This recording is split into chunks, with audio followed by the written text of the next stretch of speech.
Anong store mo kanina sa school?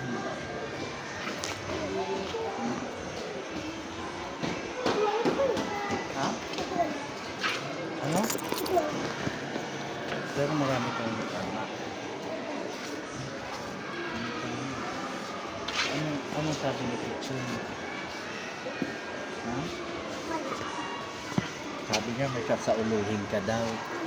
Kaya pinapirma yun. Pag hindi mo na sa ulo, bangsak ka.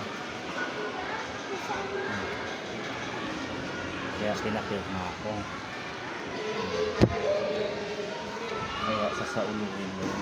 Baksak ko pag sa ulo. Baksak.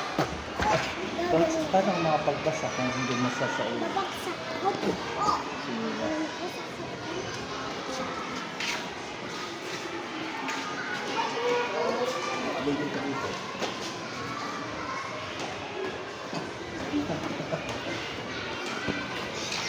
Tignan niyo po kung gaano siya kakulit. Hindi niya po alam. Makulit siya.